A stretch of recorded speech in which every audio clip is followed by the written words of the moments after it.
آئیے آگے. اسی طرح جو ایک اور روایت آتی ہے صحیح مسلم کی حدیث ہے، ابو ہریرہ رضی اللہ عنہ اس کے راوی آپ فرماتے کہتے ہیں کہ ایک آدمی نے نبی اکرم صلی اللہ علیہ وسلم دریافت کیا، میرا باپ وصیت کیے بغیر فوت ہو گیا ہے اور مال چھوڑ گیا ہے. میرے والد وصیت کیے بغیر فوت ہو گئے، انتقال کر گئے اور پیسہ چھوڑ گئے، مال چھوڑ گئے. میں اس کی طرف سے صدقہ کروں تو کیا اس کے گناہ معاف ہوں گے؟ تو کیا میں اس کی طرف سے صدقہ کروں وہ مال تو کیا اس کے گناہ معاف ہوں گے؟ آپ نے فرمایا ہاں. آپ نے فرمایا ہاں، اور بالکل سیدھی ریلیشن والی بات تھی. نہیں، انسان جو کماتا ہے اس کا اسے اجر ملتا ہے. اس آدمی نے کمایا بغیر وصیت کے مر گیا، لیکن وارث نے اس کے نام سے خرچ کر دیا تو اس کو ثواب ملے گا، ظاہر سی بات ہے. اور وارث کو بھی ملے گا. کیوں؟ اس لیے کہ وہ وارث کا حصہ تھا، لیکن وارث پھر بھی اس کے نام سے خرچ کر رہا ہے. سمجھ رہے ہیں آپ بات کو؟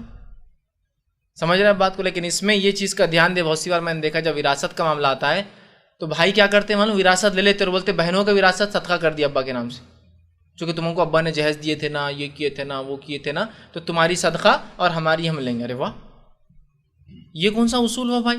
صدقہ تو اپنے مال سے خرچ ہوگا، بہنوں کا صدقہ کر سکتے آپ؟ وہ تو ان کو دینا پڑے گا، دینے کے بعد وہ صدقہ کرے خود کھا جائے، ان کی مرضی ہے. یہ کیسا ہوگا آپ پہلے صدقہ کر دیں کسی کو؟ دیکھا ہوں میں نے ایسے کہ گھر ہے، بولے یہ گھر ہے یہ ہے، اور گھر میں سے کتنے 3 مہینوں کا ایسے تمہارا صدقہ کر دے رہے ہیں ابا کی، تم کو ابا نے بہت کی محنت کی، تم پر یہ کی، نوکریاں لگائے، تمہاری شادیاں کی، یہ کیے تو وہ ہو گیا اور ہم لوگ رہیں گے. یہ کون سا؟ وہ تو دینا پڑے گا. وارث آ رہا ہے، کہہ رہا ہے میرے ابا کی کوئی وصیت نہیں تھی، لیکن جو مال ملا ہے انہی کا ہے جو وراثت میں، کیا میں خرچ کروں تو ان کو ثواب ملے گا؟ تو آپ نے کہا چونکہ ظاہر سی بات ہے وہ اس کا مال تھا اور اب وارث کا ہے، لیکن وارث چونکہ صدقہ کر رہا ہے، وارث کو بھی ملے گا اور میت کو بھی ملتا ہے. اچھا سمجھ رہے؟ بہت سے لوگ کیا کرتے، جھگڑا نہیں ہونا بلکہ وراثت میں پوری وراثت صدقہ. نہیں، پوری وراثت صدقہ نہیں ہو سکتی. آپ کے گھر میں 10 حصے ہو رہے وراثت میں، 10 حصے کیے جائیں گے. آپ کو اپنا کرنا آپ کر دیجیے، آپ کو اختیار ہے. 9 کو آپ کو دینا پڑیں گے، یعنی دیکھو میں کر رہا ہوں اس لیے تم سب کو بھی کر دے رہا ابا کے لیے. نہیں، یہ 9 آپ کے آپ کو کرنا کیجیے، میں نے میرا کر دیا، ختم. آپ کو بھی اجر، ابا کو بھی اجر ملیں گا، یا امی کو بھی اجر ملیں گا، جو بھی تھا آپ جس کے آپ کو وراثت آئی اس کو بھی ملیں گا. سمجھ رہے ہیں؟ تو آپ نے کہا بالکل مل سکتا ہے، اور وہ صحابی نے اس کو خرچ کر دیا. سمجھ رہے ہیں بات؟ اب آئیے، اسی طرح مسند احمد کی روایت ہے جو ہے سعد بن عبادہ رضی اللہ عنہ حدیث کے راوی فرماتے ہیں کہ نبی اکرم صلی اللہ علیہ وسلم ایک روایت سے عرض کیا گیا، اللہ کے رسول میری ماں فوت ہو گئی. ایک صحابی نے آ کے کہا اور فرمایا کہ مطلب انہوں نے ہی عرض کیا، معاف کرنا، سعد بن عبادہ نے، کہ میری والدہ کا انتقال ہو گیا ہے، کیا میں ان کی طرف فوت شدہ کی طرف کچھ، میری جو ہے ماں جو فوت ہو گئی ہے، کیا میں اس کی طرف سے صدقہ کروں؟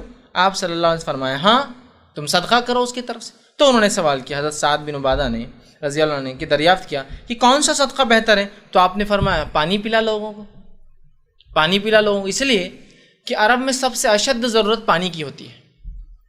پانی کی بڑی آج نہیں ہے لیکن اس زمانے میں تھی. تو محدثین اس کی شرح میں لکھتے ہیں جو چیز جس زمانے میں سب سے زیادہ ضرورت کی ہو اس کو دینا چاہیے. اگر آج بھی پانی کی کمی تو پانی کیجیے، ورنہ آج حال یہ ہے کارپوریشن کے نل پانی دھڑا دھڑ لا کے گرا رہے آپ کے اس میں، کہ پھر بھی ایک آدمی بولتا ہے میں بور ماروں گا اس کے بازو. ضرورت نہیں ہے نا. اب پانی تو ایکسٹرا ہے، حدیث میں پانی کا لفظ ہے، لیکن پانی سب سے زیادہ اہم ضرورت تھی. حالت تو یہ تھی کہ ایک پانی سے کئی بار وضو کرنا پڑتا تھا. آپ کو معلوم، ایک تش میں پانی لے کے صحابہ وضو کرتے، اس تش میں وضو کر کے گرتا، پھر اوپر کا حصہ ہٹاتے، پھر نیچے کے پانی سے وضو کرتے. یہ حال تو تھا. پانی پینے کے لیے، جانور کے لیے بہت اہم تھا، یاد رکھیں، ٹھیک ہے؟ تو لہٰذا پانی آج کے دور میں جو سب سے زیادہ ضرورت آپ کو لگتی ہو اس میں آپ ڈالیے. پانی آج ہم جس علاقے میں نیڈ نہیں ہے. ہاں کوئی کہے کہ میرے پاس پیسہ اور کیا میں افریقہ میں بورنگ کھداؤں، بہت افضل عمل ہے، بالکل کھدائیے جا کر. وہاں پینے کا پانی اتنا گندا ہوتا ہے، لوگ اتنے گندے پانی پی کے زندگی جی رہے، جن پانیوں کو ہم نالی کا سمجھتے وہ لوگ پی رہے ہیں. تو میں کہوں گا بہت آپ کے اثر رسوخ ہے، آپ کو لنک ہے، اور بڑا سستا بھی ہوتا ہے وہاں کا. آپ کرائیے افریقی غریب ممالک میں جہاں ایک بورنگ سے پتہ نہیں پورا شہر فائدہ اٹھا سکتا ہے. ایسا کر سکتے ہیں، وہ کوئی مسئلہ نہیں. آج ہی وہاں ضرورت ہے، لیکن آج باقی علاقوں میں، اورنگ آباد جیسے علاقوں میں، مہاراشٹر کے علاقے میں کہاں ضرورت ہے پانی کی؟ وہ ضرورت نہیں ہے کہ انسان مر جا رہے ہو پانی نہ ملے جیسا عرب میں تو تھا. لیکن بہرحال یہ بھی ایک کام ہے، آپ کر سکتے ہیں، لیکن یہی ایک کام نہیں صدقہ جاریہ کہ ورنہ ہر کوئی میت مرتے ایک بورنگ کھدانا. ارے مسجد میں 2 بورنگ ہو گئی، نہیں میرے باپ کی بھی لی نا، تیسری بورنگ، چوتھی بورنگ. وہ بولتے ہیں یار کتنے بورنگ کرائیں گے، ختم ہو گیا نا معاملہ. نہیں کہیں اور نہیں کرانے کا، یہاں بہت لوگ آتے ہیں ہی کراتے ہیں ہم بورنگ. کیوں؟ تو حدیث میں پانی کا لفظ ہے، لیکن ضرورت وہاں جہاں بورنگ کرا رہے نا، اس بورنگ کرنے والی کبھی حالت دیکھ کے کبھی اس کو دے دینا صدقہ کہ یار تو گھر بنا لے اپنا 25,000 لے لے میرے سے. کیا زندگی گزارتا ہے وہ. میں وہی کہہ رہا ہوں نا، میت کے لیے جو تڑپ ہے نا، زندوں کے لیے وہ تڑپ باقی نہیں رہی ہم میں.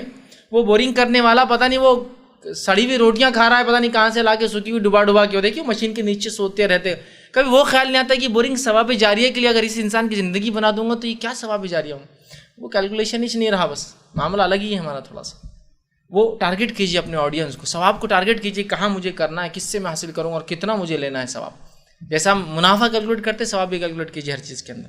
اسی طرح نیک اولاد جو کچھ بھی کام کرتی ہے اس کا ثواب از خود بخود والدین کو مل جاتا ہے. اس کے لیے کوئی عمل کرنے کی ضرورت نہیں. بہت سی بار لوگ پوچھتے ہو کیا کرنا صدقہ جاریہ کے لیے ایسا پہنچانے کے لیے، تو بہت سے لوگ کوئی بھی کام کرتے بولتے ہیں اللہ اس عمل کا فائدہ ابا کو دے دیں، اس عمل کا فائدہ امی کو دے دیں، دعا کرتے. اچھا آپ کوئی کام کیا کبھی بھول گئے تو ارے اس سال کرنا بھول گیا، میں ابا کو پہنچانا بھول گیا. ایک بڑا کنفیوژن ہوتا ہے اور لوگ ہر اللہ اس کا ثواب ابا کو، اس کا ثواب امی کو، اس کا ہر چیز کے لیے. اور اگر کسی دن بھول گئے تو ارے آج تو اس سال چلا گیا. اب جان لیجئے آپ جو بھی کام کریں گے بغیر آپ کے بولے کہ آپ کے والدین کو آٹومیٹک اس سال پہنچ جائیں گا. یہ سسٹم بہت اپڈیٹڈ ہے، ہائیلی کھٹاکھٹ ہی پہنچاتے رہتا ہے آپ کو. ہائیلی اپڈیٹڈ سسٹم ہے یہ بولنے کی ضرورت نہیں اللہ ان کو. کیوں؟ اس لیے کہ عائشہ رضی اللہ عنہا فرماتی ہے، یہ روایت جو ابن ماجہ کی ہے، آپ نے فرمایا اور کہا کہ نبی اکرم صلی اللہ علیہ وسلم نے فرمایا اور کہا کہ سب سے پاکیزہ تر کھانا وہ ہے جو انسان اپنے ہاتھ سے کماتا ہے، ہاتھوں سے کماتا ہے، اور آدمی کی اولاد اس کی کمائی سے ہے. ٹھیک کہ سب سے پاکیزہ تر کھانا جو ہے آدمی جو اپنے ہاتھ سے کماتا ہے اور کمائی ہے، اور آدمی کی اولاد اس کی کمائی سے ہے. مطلب انسان کو اپنی کمائی کے ہر حصے کا بدلہ ملتا ہے اور اولاد آدمی کی کمائی میں سے ہے. تو آٹومیٹیکلی جب اولاد کمائی ہے، ارننگس ہے، اسی لیے تو پچھلی حدیث میں کیا کہا گیا، وراثت میں جو 3 چیزیں چھوڑ جاتا ہے اس میں سب سے افضل اولاد ہے. مطلب اولاد وراثت بھی ہے، اولاد کمائی، اور کمائی وراثت بنتی ہے بعد میں، یاد رکھیں. حالانکہ وہ وارث بھی ہے لیکن وہ وراثت بھی ہے. مطلب آدمی جو چھوڑ کر جا رہا ہے اس کی نیک اولاد اس کی وراثت ہے اور اس کی کمائی بھی ہے، اور ہر انسان کو اس کی کمائی کا بدلہ ملتا ہے. تو لہٰذا آٹومیٹیکلی جو نیک اولاد ہے، جو بھی عمل کرتے ہیں، وہ کہے نہ کہے اس کا اجر ان کے والدین کو شفٹ ہوتا رہتا ہے، چلا جاتا ہے. سمجھ رہے ہیں آپ؟ تو وہ خاص اللہ ان کو پہنچا دے، ان کو پہنچا دے. ارے آج تو بھول گیا میں پہنچانا. کوئی ضرورت نہیں. آپ جو کریں گے پہنچ جائیں گے. ٹھیک. اسی طرح جو ہے دعا میت کے لیے نفع بخش ہوتی ہے، یہ بھی اس سال کی جا سکتی ہے. دعا میت کے لیے نفع بخش ہو سکتی ہے، اور میت کی نظر پوری کرنا جو اس نے نظر مانگی تھی، ٹھیک، اور جو ہے اس کے لیے استغفار کرنا، یہ بہترین تحفہ ہے. ٹھیک. حدیث کے الفاظ اس طرح سے ہیں. حدیث جو ہے مسند احمد کی روایت ہے، حضرت عائشہ رضی اللہ عنہا اس کی راوی و فرماتی اور کہتی ہے نبی اکرم صلی اللہ علیہ وسلم نے فرمایا کہ بقی جو مدینہ کا قبرستان ہے، آپ وہاں تشریف لے گئے اور اہل بقی کے لیے دعائیں کی. آپ نے بہت ساری دعائیں کی. جب گھر آئے تو حضرت عائشہ رضی اللہ عنہا نے پوچھا کہ آپ کہاں گئے تھے؟ تو آپ صلی اللہ علیہ وسلم فرمایا کہ میں بقی گیا تھا، اس لیے کہ مجھے حکم ہوا تھا. کس کی طرف سے؟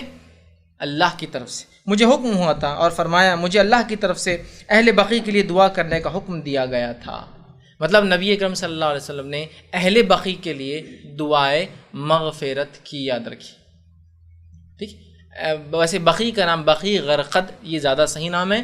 جنت البقی اس کو کہنا یہ ثابت سنت سے نہیں ہے. بقی غرقد چونکہ اس میں غرقد نام کا ایک پودا اگتا تھا، اس لیے اس کو بقی، جیسا ہر قبرستان میں کچھ نہ کچھ اگتا ہے، وہاں ایک جھاڑ اگتا تھا اس کو غرقد بولتے ہیں. تو بقی غرقد یہ سنت سے نام ثابت ہے، جنت البقی نام ثابت نہیں سنت سے. ٹھیک. بہرحال تو بقی غرقد مجھے حکم دیا گیا تھا میں جاؤں اور اہل بقی کے لیے دعا کروں. اسی طرح دوسری روایت آتی ہے جو عبداللہ ابن عباس رضی اللہ عنہ حدیث کے راوی کی بحقی کی روایت ہے. آپ نے فرمایا اور کہا میت کی مثال قبر میں ایسی ہوتی ہے، جو لوگ مر جاتے ہیں ان کی مثال قبر میں ایسی ہوتی ہے کہ ڈوبنے والے اور فریاد کرنے والے کی طرح.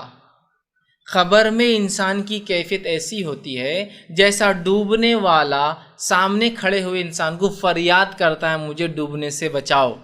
تو آپ فرماتے ہیں خبر میں میت کی مثال ایسی ہوتی ہے جیسے ڈوبنے والا فریاد کرتا ہے، فریادی اس طرح ہوتی ہے جو اپنے ماں باپ بھائی یا کسی دوست کی دعا کا منتظر رہتا ہے. مطلب جیسا ڈوبنے والا سامنے بچانے والے سے منتظر رہتا ہے کہ تم مجھے بچاؤ، اسی طرح ایک میت قبر میں منتظر ہوتی، انتظار کرتی ہے کہ اس کے ماں باپ اگر زندہ ہو تو، اس کے دوست، اس کے بھائی، اس کے دوست، یا دوست سے مراد کوئی بھی رشتہ دار بھی اس میں انکلوڈ ہو جائیں گے، ظاہر سے دوست کا درجہ آگے رشتہ دار ہے، وہ انتظار کرتا ہے، منتظر ہوتا ہے کہ کوئی اسے دعا دے دے، اس کے لیے دعا کرے، پہنچا دے. تو آپ منتظر رہتا ہے. جب اسے دعا پہنچتی ہے تو اسے دنیا کی ہر چیز سے زیادہ محبوب ہوتی ہے.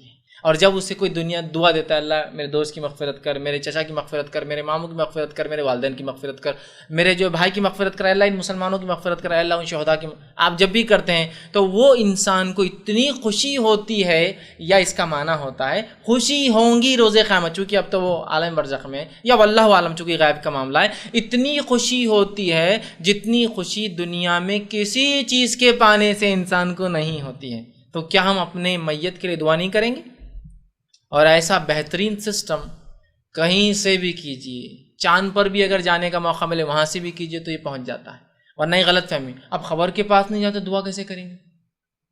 کوئی ضرورت نہیں کسی کی خبر کے پاس جانا اور دعا کرنے کی، آپ کہیں سے بھی کیجئے، اے اللہ ان لوگوں کی مغفرت کر، اس زمین والوں کی، اس زمانے والوں کی، ان لوگوں کی، فلاں شہداء کی، فلاں مجبور کی، فلاں مسکینوں کی، فلاں لوگ جو فلاں ظلم میں مارے گئے، فلاں لوگ جو فسادات میں مارے گئے، اے اللہ ان قبرستان والوں کی، اللہ میرے بھائی کی، اللہ میرے چچا کی، میرے رشتہ داروں کی، میرے والدین کی، میرے سرپرستوں کی، میرے استاد کی، جس کے لیے بھی آپ کریں گے اس کو اتنی خوشی ہوتی ہے، وہ انتظار کرتا ہے اس دعاؤں کا، اتنی خوشی ہوتی ہے کہ دنیا میں جو کچھ تھا یا دنیا میں جو سب سے محبوب زیادہ پسند ہے اس سے زیادہ اس کو پسند ہوتی ہے. ٹھیک، آگے فرماتے بے شک اہل دنیا کی دعا سے اللہ تعالیٰ اہل قبور کو پہاڑوں کے برابر اجر ادا کرتا ہے. اہل دنیا کی مطلب جو دنیا میں لوگ زندہ ہے، ان زندہ کی دعا کی وجہ سے اللہ رب العزت قبر میں دفین لوگوں کو پہاڑوں کے بڑے بڑے برابر اجر دیتا ہے. تو کیا یہ اجر نہیں پہنچائیں گے؟ کوئی دوسرے پہنچانے کے چکر میں لگے ہیں، یہ ہے جو پہنچتا ہے، یہ پہنچ رہا ہے. تو پہاڑوں کے برابر اجر اللہ سبحانہ تعالیٰ ان کو پہنچاتا ہے. مردوں کے لیے زندوں کا بہترین تحفہ ان کے لیے استغفار ہے. مردوں کے لیے سب سے بہترین گفٹ جو آپ دے سکتے ہیں تحفہ، وہ ان کے لیے استغفار کا معنی کیا ہوتا ہے؟ ان کے لیے دعا کرے اللہ ان کے گناہوں کو معاف کر، ان کے درجوں کو بلند کر، انہیں جنت میں اعلیٰ مقام دے، اسے کہتے ہیں استغفار. تو سب سے بہترین گفٹ جو میت کو آپ دے سکتے اور جو میں دے سکتا ہوں زندہ ہونے کے ناطے، وہ کیا ہے؟ دعائے مغفرت. یہ کہاں ہو رہی ہے ہم سے؟ یہ سب ملتا ہے، جو نہیں ملتا ہے اس کے چکر میں لگے ہم، چیئیں اور چنے اور کھجور اور قرآن اور کیا کیا ہم کر رہے ہیں. یہ ہے جو ملتا ہے. یہاں کہیں اب تک آیا قرآن پڑھ دے تو مل جاتا ہے، 2 رکعت نفل پڑھ دے تو مل جاتا ہے؟ آیا ہے کہ اب تک؟ یہ بدنی عبادتیں نہیں ملتی، کچھ ملتی ہے، آ رہا ہے تذکرہ اس کا، بس ختمے بہ چکی، اور تھوڑی باتیں ہیں جو ملتا ہے، اس کے بعد بات ختم ہو جائیں گی. یہ ملتا ہے، اس کے علاوہ نہیں ملتا. اس کا مطلب یہ جب بتا دیا مطلب یہ ملتا ہے، اس کے علاوہ نہیں ملتا ہے. آگے آئیے. ابو ہریرہ رضی اللہ عنہ فرماتے ہیں، یہ مستد احمد کی روایت، آپ نے فرمایا اور کہا رسول اکرم صلی اللہ علیہ وسلم نے فرمایا کہا، اللہ عز و جل جنت میں نیک آدمی کا درجہ بلند فرماتا ہے. اللہ عز و جل جنت میں ایک نیک آدمی کا درجہ بلند کر دیتا ہے، اس کے مقام بڑھا دیتا ہے. تو وہ آدمی عرض کرتا ہے، اے اللہ، یا اللہ، یہ درجہ مجھے کس لیے حاصل کر دیا آپ نے؟ کیوں میرا مقام آپ نے بڑھا دیا، جبکہ میں تو اس کا اہل نہیں ہوں، اس لائق نہیں ہوں، اور نہ میرا نام عال میں کوئی ایسی نیکیاں نظر آ رہی ہے جو مجھے یہ مل جائے. چونکہ وہاں تو ایک ایک حساب چلے گا نا، ہر آدمی کے پاکٹ میں کتنا اس کے حیثیت سے چیزیں خریدتا ہے نا. تو آپ کو اس کے بکٹ دیکھ کے سمجھ میں آتا ہے جو مال میں کسی کیا حیثیت ہوگی، کیا ضرورت ہے، ہوتا ہے نا. اب اس کو بھی پتا ہے میرے ہے ہی نہیں میرے پاکٹ میں یہ چیز جو مجھے مل رہی ہے، تو پوچھیں گا ایسا کیوں ہو رہا ہے؟ تو اللہ فرمائیں گا، وہ کہیں گا اللہ کیوں حاصل؟ اللہ تعالیٰ فرماتا ہے تیرے بیٹے نے تیرے لیے استغفار کیا ہے، تیرے بچے نے استغفار کیا، بلکہ تیرا درجہ بلند ہو گیا ہے. بیٹے کی دعا ملتی ہے باپ کو، لیکن کہاں ہوتا ہے یہ ہم سے؟ بیٹے سے کہاں ہوتا ہے؟ بیٹیاں بہت کر رہی ہیں حدیث میں الفاظ، لیکن بیٹے کا ہے. بیٹی کی بھی ملیں گی انشاءاللہ، لیکن دیکھیے حدیث میں الفاظ آتا ہے باپ کی دعا بیٹے کے حق میں رد نہیں ہوتی. کہ تو عموماً باپ بیٹے کے لیے دعا اور بیٹا باپ کے لیے دعا کرتے نہیں. کیوں؟ شرم آتی نا، ہم لوگ مرد ہیں نا. عورتوں کو نہیں آتی، عورتیں دیکھی پل پل دعائیں دے رہی، تم کو اللہ اچھا رکھو. بہت کم مرد آپ کو ملیں گے جو دعائیں دیتے ہیں. یا اپنے بیٹے کو دعا دیتے ہو کسی کو آپ نے دیکھا، ارے میرا ہی جان دو، اس کو کیا دعا دینے کا، اپنا ہی چاہیے. ہاں، اپنی کوئی دعا کا فائدہ ہے. دیکھیں حدیث میں باپ کی دعا بیٹے کے حق میں رد نہیں ہوتی، اور بیٹے کا استغفار بھی اگر مرنے کے بعد باپ کے لیے کرتا ہے تو رد نہیں ہوتا ہے، پہنچا دیا جاتا ہے۔ چونکہ مرد کم کرتے ہیں، دیکھیے دعاؤں کی عادت ڈالی تب تو باپ کو دے سکیں گے اور تب باپ بیٹے کو دے سکیں گے، دعا کی عادت نہیں ہے تو پھر مشکل ہو جاتا ہے۔ تو شرم آتی، شرم کے لیے کیا آپ اتنی عظیم چیز چھوڑ دیں گے ہاتھ سے، نہیں چھوڑنا چاہیے۔ بہرحال تو وہ جو ہے استغفار بیٹے کا، اس سے باپ کا درجہ بلند ہوتا جاتا ہے، ٹھیک۔ اسی طرح جو ہے میت کی طرف سے اگر کوئی منت کے روزے، فرضی روزے جس کو بولیں گے، اگر باقی رہ گئے ہو، ٹھیک، تو ورثہ اگر اس کو رکھے تو میت کو اس کا بھی جو ہے ثواب ملتا ہے، چونکہ نظر پوری کرنا واجب ہے۔ اب میت نے کوئی نظر مانگی مر گیا تو آپ اس کے روزے رکھ سکتے ہیں اگر پتہ ہو تو۔ اس کے تعلق سے ایک حدیث آتی ہے جو صحیح بخاری کی ہے، عائشہ رضی اللہ عنہا اس حدیث کی راوی فرماتی ہے اور کہتی ہے رسول اکرم صلی اللہ علیہ وسلم نے فرمایا اور کہا، جو شخص فوت ہو جائے اور اس پر روزے رکھنے باقی ہو تو اس کا وارث اس کے روزے رکھ لے۔ جو شخص مر جائے اور روزے باقی، آپ کو پتہ ہے جو والد نے منت کے 10 روزے مانگے تھے، نظر کے 3 روزے مانگے تھے، 5، تو وارث اگر رکھ دے تو اس کو کیا ہوتا ہے، اس کا اجر ملتا ہے، اس لیے کہ رکھ لے کہا نا تو مطلب مل جاتا ہے۔ تو آپ یہ پورا کر سکتے ہیں۔ اب یہ کہاں پورا ہوتا ہے، کوئی سوچ نکو بھائی ابا کتنے بھی روزے مانگ لیے، اپن کیوں پوچھنا، پوچھ کے تو اپن پھنس جا رہے، پوچھو ہی مت، ہو رہا ہے نہیں ہو رہا ہے۔ جو پہنچتا ہے وہ نہیں پہنچاتے، جو نہیں پہنچتا ہے اس کو، مطلب جس کو بولیں گے جو جاتا ہے اس کو نہیں بھجا رہے، جو نہیں جاتا اس کو گھسڑ کے بس میں ڈال رہے، اب تو جائی تو کو جانا ہی پڑے گا۔ وہ بول رہا میں جاتا ہی نہیں ادھر، میرا کام ہی نہیں ادھر۔ یہ حصال جاتا ہے، یہ جاتا ہی نہیں ہے حصال جو ہم کر رہے ہیں۔ جو پہنچتا ہے اس کو پہنچائیے۔ اسی طرح جو ہے میت نے اگر کوئی ایسی نظر مانگی ہو جو شرعی نظر ہو، غیر شرعی نظر پوری نہیں کر سکتے وہ حرام، شرعی نظر مانگی ہو، ایسا روزے تو ایک چیز ہے، اس کے علاوہ کوئی نظر مانگ لیا، اللہ اس کو صدقہ دوں گا، پڑوسی کو یہ کام کر دوں گا، اس کو چھوڑ دوں گا، اس کی نوکری میں لگا کے دے دوں گا اگر اللہ میرا ایک کوئی نظر، کوئی بھی شرعی نظر مانگی ہو، عبادت کے معاملے میں کچھ بھی شرعی نظر مانگی ہو اور اگر وہ پورا نہ کر سکا ہو، اس کے وارث پورا کرتے اس کو ثواب ملتا ہے۔ آئیے حدیث اس طرح سے ہے، یہ صحیح مسلم کی روایت ہے، نبی اکرم صلی اللہ علیہ وسلم فرماتے ہیں اور عبداللہ بن عباس رضی اللہ عنہ اس حدیث کے راوی وہ کہتے ہیں کہ حضرت سعد بن عبادہ رضی اللہ عنہ رسول اللہ صلی اللہ علیہ وسلم سے اپنی ماں کی نظر کے بارے میں سوال کیا۔ ایک تو پہلے سوال کیا پہنچانا، آپ سوال کر رہے ہیں کہ ان کی والدہ کی کوئی نظر مانگی ہوئی تھی، منت مانگی ہوئی تھی، نظر کے بارے میں سوال کیا جسے پورا کرنے سے پہلے وہ فوت ہو گئی ہے، تو آپ صلی اللہ علیہ وسلم نے فرمایا اپنی ماں کی طرف سے نظر پوری کر، مطلب وہ نظر کو آپ پوری کر دو۔ تو اگر آپ کی میت جو ہے کوئی نظر کر کے جاتی ہے جو جائز نظر تھی، اس نظر کو وارثین کیا کر سکتے ہیں، پورا کر سکتے ہیں۔ مثال کے طور پر اگر مجھے فلاں ہو جائے تو اللہ میں 1000 روپے صدقہ دوں گا، اب لیکن وہ نہیں رہے تو آپ والد والدہ کی طرف سے 1000 روپے صدقہ کر سکتے ہیں، اس کا اجر ملنا۔ اے اللہ میرا فلاں کام ہو جائے تو میں ان کو پیسے دوں گا، اور آپ کے سامنے بولے وصیت جیسا کہ دیکھو بھائی میں ایک نظر مانگا ہوں اور یہ ان کو دینا ہے، آپ کو پتہ ہو تو نظر کو آپ لے جا کر پوری کر دیں گے کہ بھائی ہمارے ابا نے ایک نظر مانگے تھے زندگی میں، لیکن یہ امی نے یا جو ہے چچا نے یا ماموں نے، جو بھی آپ اگر وارثوں میں ہیں تو میں جو ہے چاہتا ہوں کہ 1000 روپیز یہ آپ جو ہے لے لیں، ٹھیک۔ تو یہ آپ بالکل جو ہے کر سکتے ہیں۔ اسی طرح جو ہے میت کی طرف سے ورثہ اگر کوئی قرض ادا کرنا ہو، ادا کر دے تو اس کا بھی اجر ملتا ہے اس کو۔ میت کی طرف قرض ہے کوئی، اور یہ تو سب سے پہلے ادا کرنا ہے، کہ جو ہے جنازے کے مسئلے میں نے یہ سب چیزیں لے لی تھی، اس لیے میں لمبا پورا نہیں دہراؤں گا، اس لیے کہ قرض اتنا اہم چیز ہے کہ نبی اکرم صلی اللہ علیہ وسلم فرماتے ہیں کہ ایک انسان شہید ہو جائے، پھر زندہ ہو، پھر شہید ہو جائے، پھر زندہ ہو، پھر شہید ہو جائے، اور ایسا کئی بار بھی ہو، لیکن اگر اس پہ ادھار تھا، اس کے اوپر جو ہے قرض باقی تھا، تو اس کی مغفرت نہیں ہوتی، اور زمین و آسمان کے بیچ میں اس کو معلق، اس کے معاملے کو، اس کے فیصلے کو چھوڑ دیا جاتا ہے۔ تو شہید کی معافی نہیں ہے تو باقی کس کی معافی ہوں گی پھر؟ تو اپنا قرض کے لیے وصیت کر جائے کہ بچوں یہ قرض ہے، رشتہ داروں یہ قرض ہے، وارثوں یہ قرض ہے، یہ چکانا اور پھر کرنا، کیونکہ کبھی ہوتا ہے زندگی میں قرض انسان نہیں چکا پاتا نا، جس گھر میں رہا وہی قرض پہ لیا ہے، ظاہر سے مرنے کے بعد تو اس کو بیچنا ہے، تو وارث وراثت بننے سے پہلے قرض نکل جائیں گا۔ تو گھر لیا تھا 5 لاکھ لے کے بنایا تھا، کچھ 1 لاکھ دے دیا، 4 باقی تھے، مر گیا تو اب دینا ہے تو گھر بیچیے، جب گھر بکیں گے ظاہر سی بات ہے کاسٹ تو زیادہ ہی آنے والی ہے، اب تو وارث اپنا حصہ لے، 4 لاکھ اس کو سب سے پہلے دیا جائیں گے کہ بھائی 4 لاکھ آپ کے ادھار تھے نا، زندگی میں تو رہتے تھے اس وجہ سے نہیں دے پا رہے، مرنے کے بعد تو وارث اپنا اپنا کرے، لیکن میت کو ریلیز کر دے اس کے برڈن سے، اس کے قرضوں سے، اور اس کو نکال دے۔ آپ صلی اللہ علیہ وسلم فرماتے ہیں، یہ جو ہے نسائی کی روایت ہے، اور ابو قتادہ رضی اللہ عنہ حدیث کے راوی فرماتے ہیں ایک انصاری کا جنازہ لایا گیا، آپ صلی اللہ علیہ وسلم نے نماز کے لیے آپ جنازے کی آئے، آپ نے فرمایا کہ کیا اس پہ کوئی قرض ہے؟ ہم نے کہا، تو آپ نے کہا کہ پھر اپنے ساتھی کی نماز تم پڑھ لو، میں نہیں پڑھوں گا اس کی نماز، تاکہ بتاؤں کہ اس پہ قرض تھا، قرض رکھنا اچھی بات نہیں۔ اب ہوا یوں کہ اس کے بعد ابو قتادہ رضی اللہ عنہ آگے بڑھ کر اللہ کے رسول اس کا قرض میری طرف میں دے دوں گا، تو کہا کہ اپنے وعدے کو پورا کروں گے قتادہ؟ تو کہا پورا کروں گا، تو کہا پھر ٹھیک ہے، پھر آپ نے جنازے کی نماز پڑھائی۔ تو پتہ چلا میت کی طرف سے قرض دیا جا سکتا ہے، پہچان والا بھی دے سکتا ہے، وارث بھی دے سکتا ہے، اور غیر وارث، چونکہ ابو قتادہ اس کے وارث نہیں تھے، کر سکتے ہیں۔ غیر وارث بھی، کہ کوئی بولے کہ میری میت کی طرف ₹1,00,000 باقی تھا، ہمارے پاس استطاعت نہیں ہے، کیا کوئی آگے بڑھ کر اپنے بھائی کو جو آزاد کرا دیں گا؟ چونکہ اس کی تو حساب معلق ہے، اس کا پیپرز کم ایک طرح سے دیکھا جائے تو اس کے کیس کو انٹرٹین نہیں کیا جائیں گا اللہ کے پاس۔ بہت بڑا ذریعہ ہے، کوئی آگے بڑھے اور کہے میں چکا دوں، کیونکہ ان کے واقعے میں نہیں ہے، ویسے ہی بیچارہ زندگی میں کنگال انسان تھا اور قرض لے رکھا تھا اپنی زندگی گزارنے کے لیے، فوراً چکا دیجیے۔ اس سے بڑا صدقہ تو آپ اپنے بھائی کے لیے کر ہی نہیں سکتے کہ اس کو آپ نے اس کے حساب و کتاب کو آپ نے جاری کر دیا اور اس کا فیصلہ کی طرف لے گئے، اس کو آپ چکا دیں۔ تو ہو سکتا کوئی بھی اٹھ کر کہے میرے طرف اس کا خرچ، تو ابو قتادہ اٹھے کہا میرے طرف اس کا خرچ، آپ نے کہا کیا دوں گے؟